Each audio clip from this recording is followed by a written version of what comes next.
नमस्कार व्यूअर्स, आप सभी को बहुत सारा हमारा नमस्कार। और आज फिर से हम एक बार अभी शामिल हुए हैं पॉडकास्ट के लिए। और अभी हम करंटली है नालंदा में। और मेरे साथ आज जो फैकल्टी है वन ऑफ द बेस्ट है अभी बायोलॉजी की फील्ड में पूरे हिमाचल में।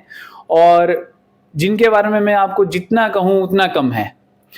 सर के अगर मैं एक्सपीरियंस की बात करूं, सर ने अभी 15 साल से ज़्यादा बायोलॉजी को पढ़ा चुके हैं। 15 साल से ज़्यादा सर का कोचिंग में एक्सपीरियंस रहा है, जिसमें से प्रमुख जो एजुकेशनल हब्स थे जहां पे सर ने पढ़ाया है वो रहे हैं हमारा राजस्थान में कोटा और जोधपुर।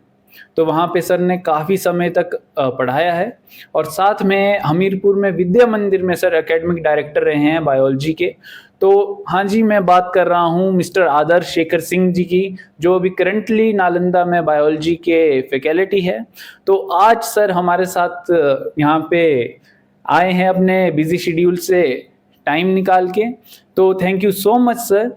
और मैं ये बिलीव करता हूँ कि ये जो पॉडकास्ट है ये बच्चों के लिए बहुत ही ज़्यादा इम्पोर्टेंट रहेगा।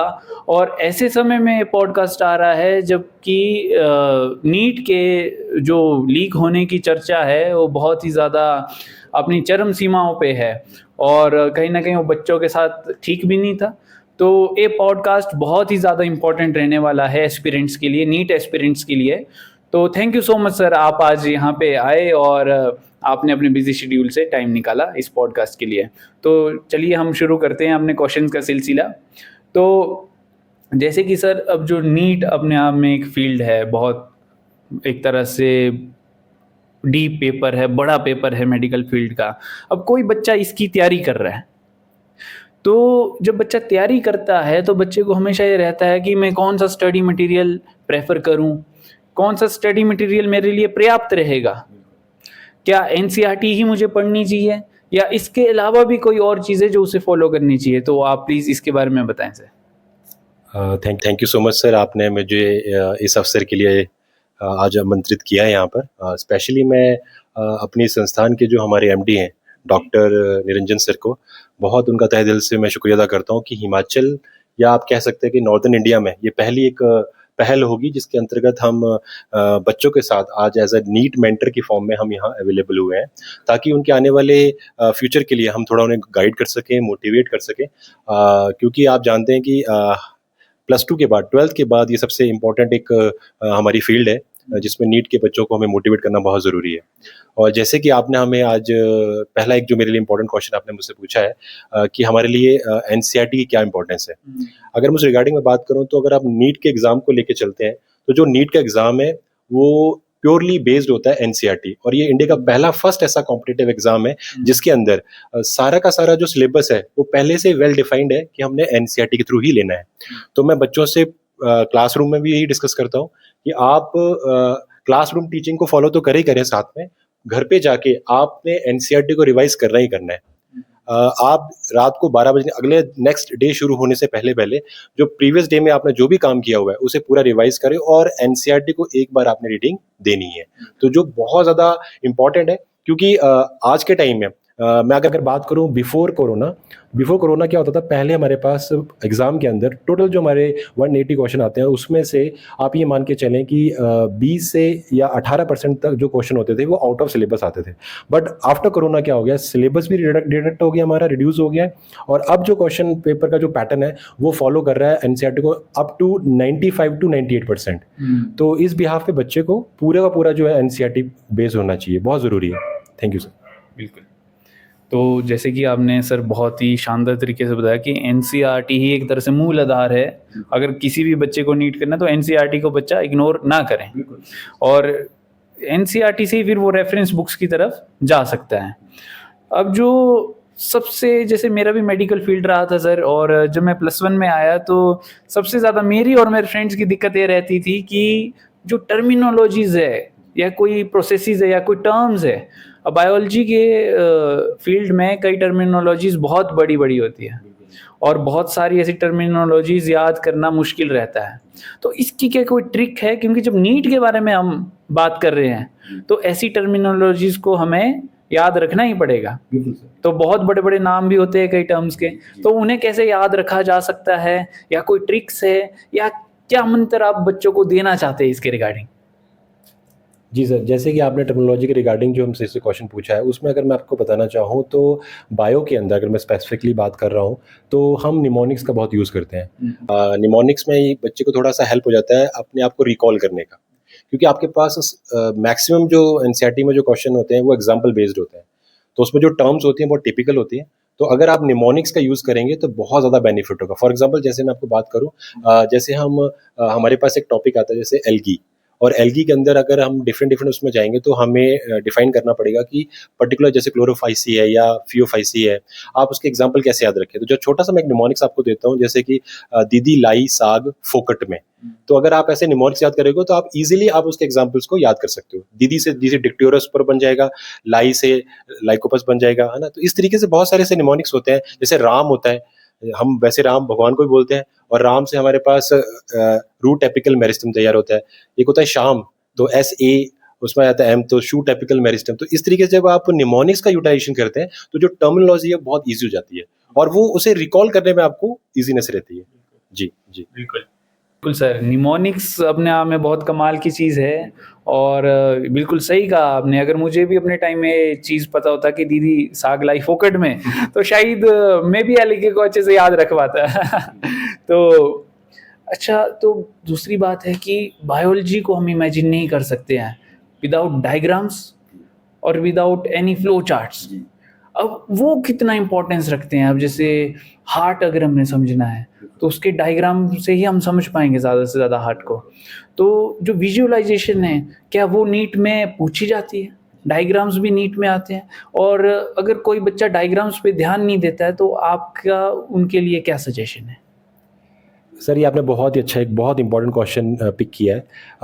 मैं सभी बच्चों से, चाहे वो फाउंडेशन वाले बच्चे हैं, +1 +2 वाले बच्चे हैं, या जो ड्रॉपर बच्चे हैं, मैं उनको ये साफ कहना चाहता हूँ कि अगर आपने बायो में एक अच्छा स्कोर करना है, आप चाहते हैं कि 360 आउट ऑफ 360, तो उसमें आपको डायग्राम बहुत ज़रूरी है। विदाउट डायग्राम आपका कंसेप्ट कभी स्ट्रांग नहीं होगा। आप जितनी मर्जी क्रैमिंग कर लें, उसका कोई बेनिफिट नहीं है, क्योंकि वहाँ जो क्वेश्चन आने वाला है वो कंसेप्चुअल बेस्ड ही होते हैं। तो अगर डायग्राम, और कुछ तो डायरेक्ट डायग्राम बेस्ड ही होते हैं, तो अगर आपको प्रॉपर डायग्राम प्रॉपर वे में आता है तो समझ लो आपको आधा कंसेप्ट तो वैसे ही याद हो गया। और विदाउट डायग्राम तो बायोलॉजी अधूरी है। स्पेशली ये भी कहना चाहता हूँ कि जो हमारी क्लासरूम टीचिंग है उसमें मेरा डायग्राम के ऊपर बहुत ज़्यादा फोकस होता है, और बेसिकली मैं डायग्राम के लिए ही फेमस हुआ हूँ। अगर आप मेरा प्रीवियस सारे चीज़ें चेक करेंगे तो डायग्राम बहुत मोस्ट इंपॉर्टेंट होता है, और लेबलिंग बहुत इंपॉर्टेंट होती है। तो जितना ज़्यादा आप बेटर डायग्राम बनाएंगे, उतना ज़्यादा आपका कंसेप्ट स्ट्रांग होगा, और उतना ही आप अपने आप को ड्यूरिंग एग्जाम में अपनी कंसिस्टेंसी को ले पाएंगे। अगर कंसिस्टेंसी लानी है तो डायग्राम आपका बहुत ज़रूरी है।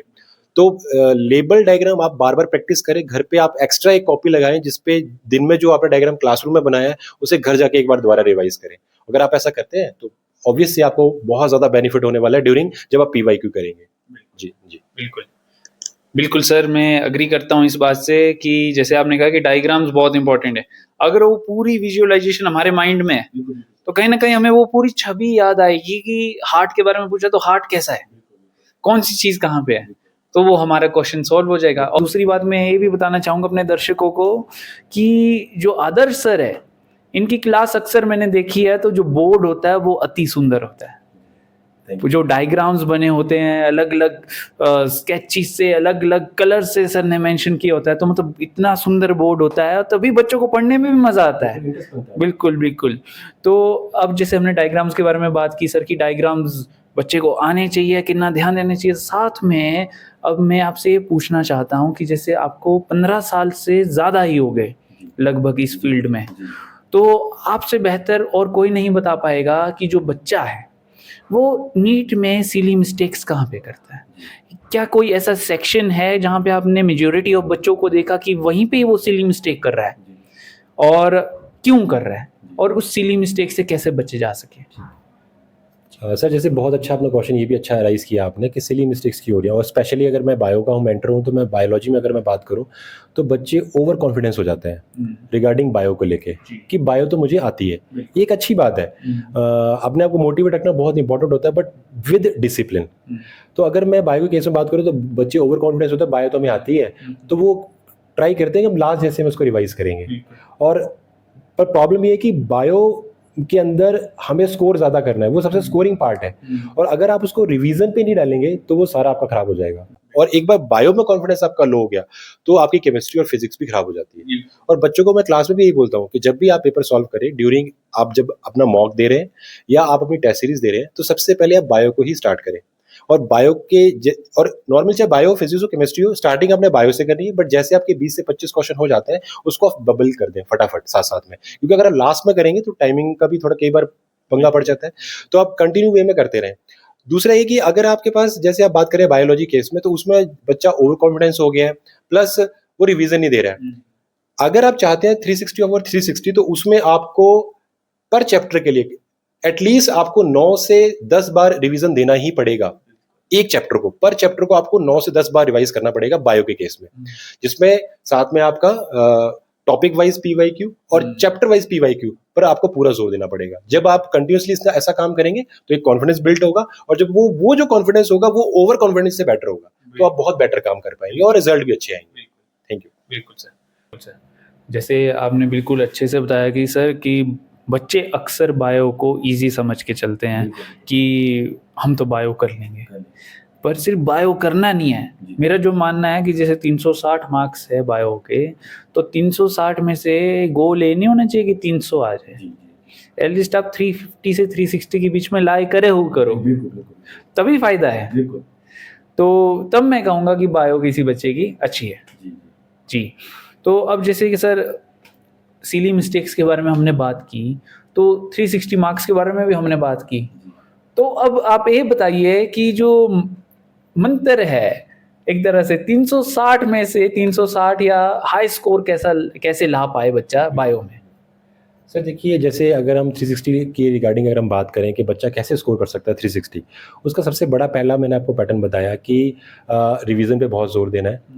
दूसरा, आपकी जो स्टडी हो वो स्मार्ट स्टडी हो, मीन्स कि आउटपुट जो है वो अच्छी रहनी चाहिए। ये नहीं कि आप एक दिन आप 12 घंटे पढ़ रहे हैं और एक दिन आप 0 आवर पे चले गए।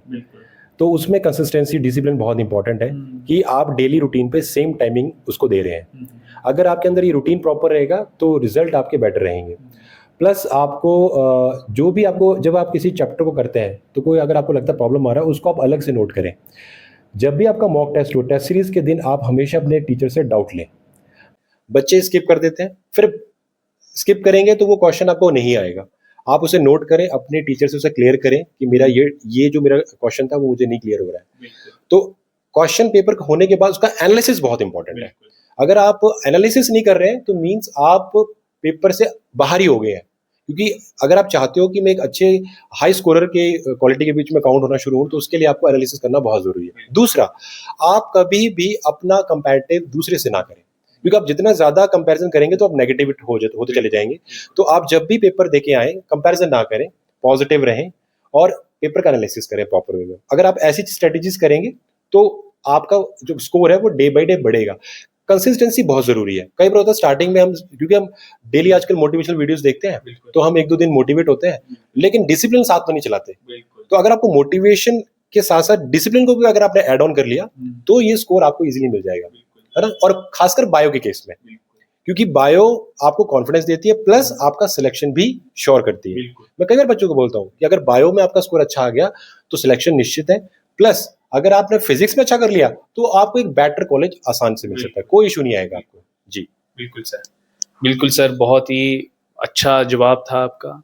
और साथ में जैसे आपने जिक्र किया डिसिप्लिन और मोटिवेशन के बारे में, तो ये जो दोनों टीचर्स कहूँगा मैं, डिसिप्लिन भी एक टीचर है, मोटिवेशन भी एक टीचर है, जिंदगी में बहुत कुछ सिखाता है।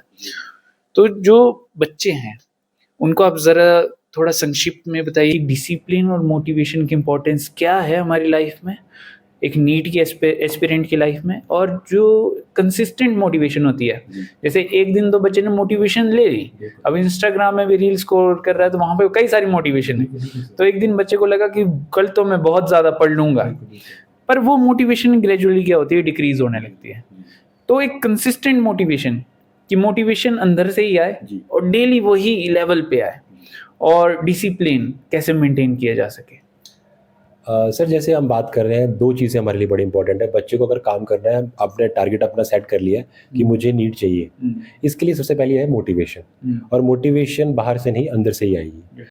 तो मोटिवेशन के लिए सबसे इंपॉर्टेंट ये है कि हम पहली बात कि आप जिस भी आराध्य को आप मानते हैं, आप उसे कंटिन्यूसली उससे बात करें, ठीक है। उसमें मेडिटेशन बहुत ज़रूरी है। एटलीस्ट अगर आप पर डे के हिसाब से नहीं तो पर वीक के हिसाब से ज़रूर, जिसको भी आप माथा टेकते हैं या जिसकी भी आप प्रेयर करते हैं, ज़रूर करें, क्योंकि वो आपको इंटरनली स्ट्रांग बनाएगा। प्लस जब आपको मोटिवेशन मिलती है, तो मोटिवेशन का प्रॉब्लम ये है कि वो आपको सिर्फ 1 या 2 दिन से ज़्यादा एक्टिवेट नहीं कर सकती, ठीक है, और बार बार भी मोटिवेट नहीं हो सकते आप। तो इसके लिए आपको लाना पड़ेगा साथ में डिसिप्लिन। जब डिसिप्लिन आएगा, डिसिप्लिन का मीनिंग ये है कि आप प्रॉपर वे में सुबह उठें, आपका ब्रेकफास्ट टाइमिंग्स हो, आपका लंच प्रॉपर हो रहा हो, आपका जो पूरी स्लीप वेक है वो प्रॉपर होनी चाहिए। मतलब आपका जो बायोलॉजिकल जो क्लॉक है वो प्रॉपर होनी चाहिए। खाएंगे पिएंगे, अच्छा सोएंगे, तब आपकी बॉडी अच्छी एक्टिवेट होगी। अगर आप में रिदम नहीं है, आपके अंदर एक शेड्यूल नहीं है, विदाउट शेड्यूल अगर आप काम कर रहे हैं, तो ये सारी चीजें गड़बड़ हो जाएंगी, फिर आपको अपना गोल अचीव होना इम्पॉसिबल है। तो सुबह से लेके रात तक का जो शेड्यूल है, आप पूरा एक प्रॉपर अपना टाइम टेबल सेट करें, जिसके अकॉर्डिंग आपकी क्लासेस का, आपके घर पे स्टडी का आवर्स पूरा सेटअप होना चाहिए। प्लस ऐसा नहीं कि मैं बड़ा स्ट्रिक्टली ये बोलूं कि आप मोबाइल को यूज ना करें, आप मोबाइल भी यूज करें, बट उसमें ये कि आप सोशल मीडिया से थोड़ा अपने आप को डिस्ट्रैक्ट रखें। खासकर जो ड्रॉपर के बच्चे होते हैं, 1 साल का पूरा आपका पता शेड्यूल होता है, तो 1 साल के बच्चे के लिए मोबाइल से डिस्ट्रैक्ट होना बहुत जरूरी है।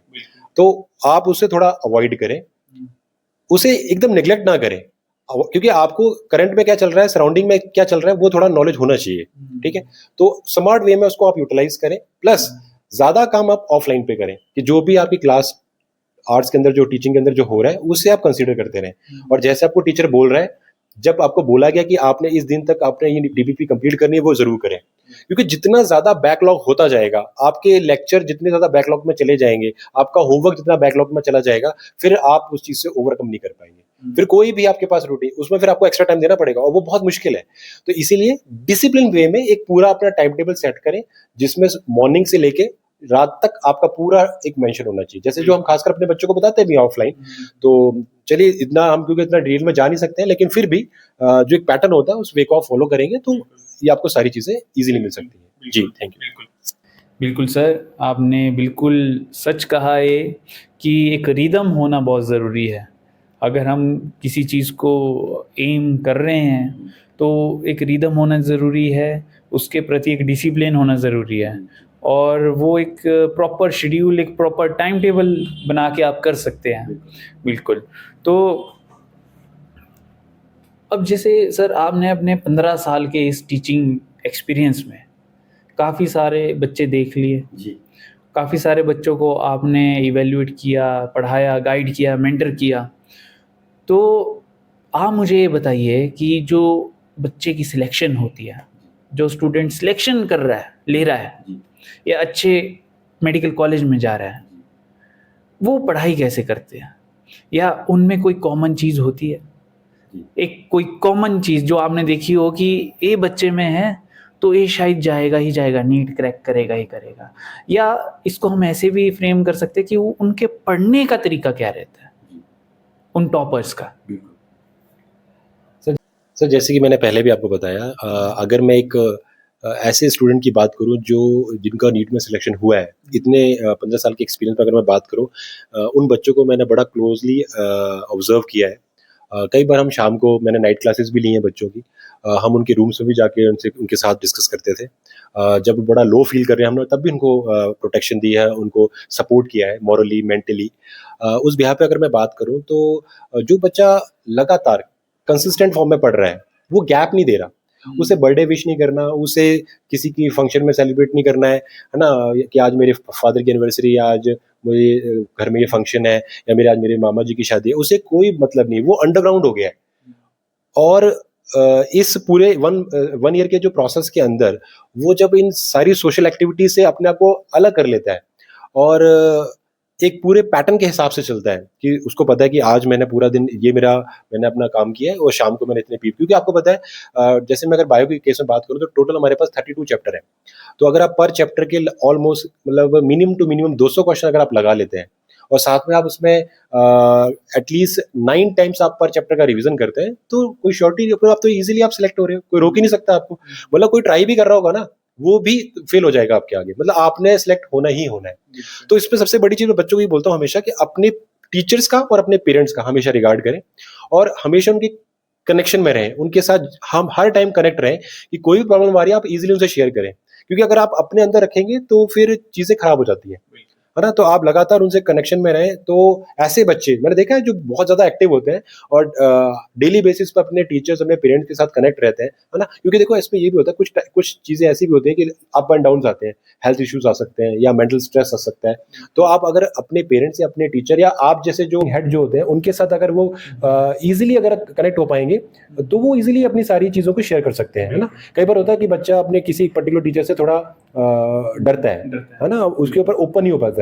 तो अगर आप जैसे जो फ्रेंडली नेचर, बहुत जैसे मैंने आपका कई बार नाम सुना है, आप बड़े इजीली बच्चों से बात करते हैं, प्यार से बात करते हैं, तो बच्चे आपका काफ़ी रिगार्ड भी करते हैं कि नहीं हमें हर सर से बात करनी है, और वो काफ़ी हमें मेंटली या हेल्थली हम बहुत हमें सपोर्ट करते हैं। तो जब आप जैसे लोग एक पूरी टीम के वे में जब हम काम करते हैं, और खासकर जैसे मैं नालंदा की बात करूँ कि यहाँ जो एनवायरनमेंट है बहुत सेटअप बहुत तगड़ा है, सुबह से लेकर शाम तक बच्चों की प्रॉपर मॉनिटरिंग हो रही है। तो ऐसे माहौल में जो बच्चे, जैसे हमारे प्रीवियस बच्चे जो हमारे यहाँ से निकले हैं, तो उनका यही व्यू आता है हमेशा कि सर यहाँ का एनवायरनमेंट बहुत बेस्ट है।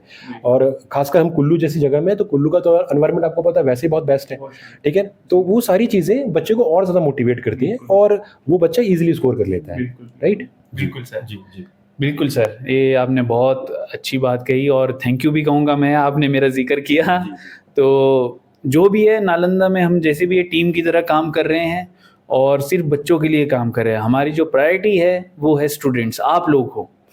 तो जब स्टूडेंट्स की बात आई तो मैं बीच में एक आउट ऑफ द बॉक्स, हमारे जो क्वेश्चंस है उसमें ये नहीं इंक्लूडेड था, पर मैं इसके बारे में बात करना चाहूँगा क्योंकि नीट में जो बायो का एक बहुत अहम भूमिका रहती है, तो उससे मैं आपके साथ एक तरह से डिस्कस भी करना चाहूँगा कि हाल ही में अभी जैसे जो नीट 2026 था उसमें भी बहुत सारी खामियां थी, अनएथिकल हुआ, वो पेपर लीक हुआ और काफ़ी सारे बच्चे एक तरह से दुखी भी है और निराश भी है, और होना भी जायज़ है क्योंकि जब इतने बड़े लेवल पे कोई पेपर लीक हो रहा है तो जो विश्वास होता है वो हटने लग जाता है उस एजेंसी से।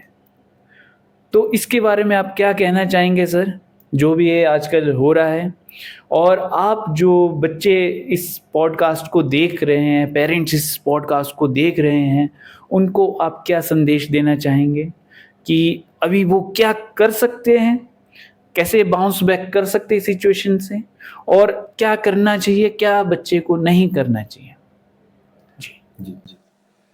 जैसे कि सर ने आपने जैसे क्वेश्चन बताया, हमारे पास अभी रिसेंटली पिछले दिन की ये न्यूज़ है कि हमारे पास जो हमारा पेपर था वो कैंसिल हो गया और उसका अब रीशेड्यूल जारी होगा, तो हमें पता चल जाएगा कब, क्योंकि मेरा भी यही होप है कि शायद विद इन 1 मंथ के अंदर ये एग्ज़ाम हो सकता है। इसमें 2 पहलू हमारे पास सामने नज़र आते हैं। एक तो हमारी जो गवर्नमेंट है उसे एक स्ट्रिक्ट एक्शन लेना चाहिए, जो हमारे एजेंसी है जो एनटीए जो इसका एग्ज़ाम करवाती है, प्लस जिन्होंने ये किया है बहुत ही निंदनीय ये एक अपराध है एक तरीके से, क्योंकि हमने बच्चों के फ्यूचर के साथ खेल लिया है ना। हम उन बच्चों को आगे लेके आ रहे हैं जो उस चीज़ के लिए वैल्यू रखते ही नहीं है ना। क्योंकि आपको पता है पेपर लगभग, अब जो न्यूज़ आ रही है सोशल मीडिया में हम देख रहे हैं कि 22-22 लाख का पेपर बिका है, ठीक है। तो इसमें उन बच्चों के साथ तो बहुत बुरा हुआ कि जो पिछले हो सकता है 1 साल से तैयारी कर रहे थे, या हो सकता है 2 साल से कर रहे थे, या 3 साल से तैयारियां कर रहे थे, तो उनके लिए ये बहुत ज़्यादा ड्रॉबैक हो गया। बट मैं इसको एक पॉजिटिव वे में भी देखता हूँ कि कुछ बच्चे ऐसे, देखो जिन बच्चों ने अच्छी तैयारी की थी, हो सकता है कि उनका एक था कि वो बाहर हो गए तो उनको लग रहा था कि यार बढ़िया पेपर हो गया, हम थोड़ा फ्रेश माइंड से रिलैक्स होते हैं, पर चलिए अब उनको फिर से 1 मंथ के लिए दोबारा से उसी पूरे रिदम में आना पड़ेगा, तो थोड़ा मुश्किल हो सकता है।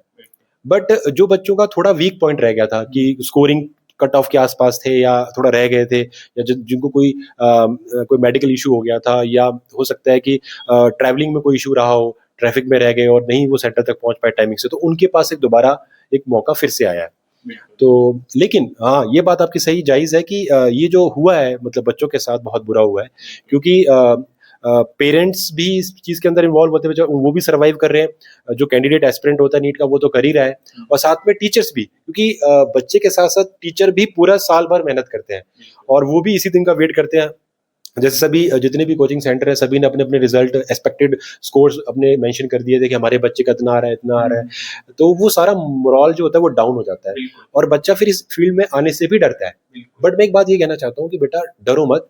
कई बार होता है कि ईश्वर आपसे और ज्यादा आपको हार्डकोर करके आपको और अच्छा करना चाहता है कि भाई वो आप जितना ज्यादा अपने आप को पकाएंगे, है ना, आप जितना ज्यादा अपने आप को पॉलिश करेंगे आप उतने बेटर हो जाएंगे। तो डोंट वरी, आपने डरना नहीं है, ज़्यादा मेंटल स्ट्रेस नहीं लेना। और अभी आपको दोबारा मौका मिलने वाला है और हम फ्रेश तरीके से दोबारा से तैयारी करेंगे तो और अच्छा बेटर रिजल्ट आएगा, क्योंकि हमें पॉजिटिव रहना पड़ेगा। जो हो गया है वो तो हो गया अब, है ना, लेकिन अगर आप पॉजिटिव नहीं रहेंगे तो मे बी चीज़ें खराब हो सकती हैं। तो आप नेगेटिविटी को छोड़ के पॉजिटिव वे में काम करें। जी बिल्कुल सर, बहुत अच्छे से आपने बच्चों को गाइड किया, ये मैसेज दिया पेरेंट्स और स्टूडेंट्स को।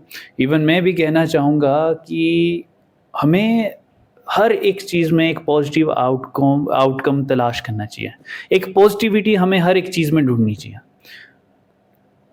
हाँ, एक गलत था कि पेपर लीक हुआ, बहुत बड़े लेवल पे हुआ, पर अच्छी बात थी कि वो सामने आया। और सामने आया तो कहीं ना कहीं अब हमारे पास फिर से एक चांस है कि हम और अच्छा कर पाएँ।